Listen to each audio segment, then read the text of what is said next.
BJP BRS దేశాన్ని మతం కులం పేరుతో చీల్చి రాజకీయ లబ్ధి పొందాలని చూస్తున్నాయని టీపీసీసీ చీఫ్ రేవంత్ రెడ్డి అన్నారు. బోధన్ ప్రాంతంలో మంత్రి ప్రశాంత్ రెడ్డి, ఎమ్మెల్యేలు జీవన్ రెడ్డి, షకీల్ దొంగల దోచుకుంటున్నారని మండిపడ్డారని. అంతేకాకుండా గతంలో రాష్ట్రంలో కాంగ్రెస్ పార్టీ చేసిన అభివృద్ధి మంత్రి కేటీఆర్కి కనబడటం లేదా అని ప్రశ్నించారు. దేశంలో స్వతంత్రం వచ్చిన మొదట్లో 1400 మెగావాట్ల విద్యుత్ ఉత్పత్తి ఉంటే నేడు 2,50,000 మెగావాట్ల విద్యుత్ ఉందని రేవంత్ రెడ్డి అన్నారు. ఈ ఘనత కాంగ్రెస్తోనే సాధ్యమైందని చెప్పారు.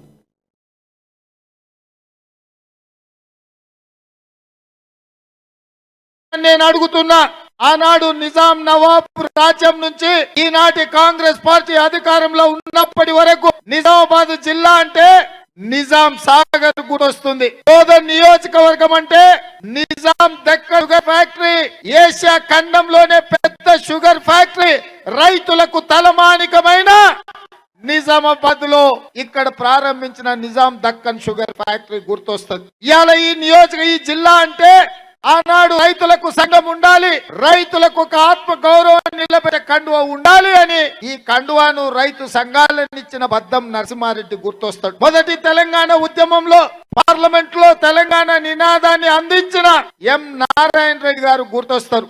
ఈ ప్రాంత అభివృద్ధి కోసం అహర్నిశలు కృషి చేసిన అర్గోల్ రాజారాం గారు గుర్తొస్తారు. అదే విధంగా బాలాగౌడ్ గారు గుర్తొస్తారు. ఈ తరానికి వస్తే పెద్దలు శాసన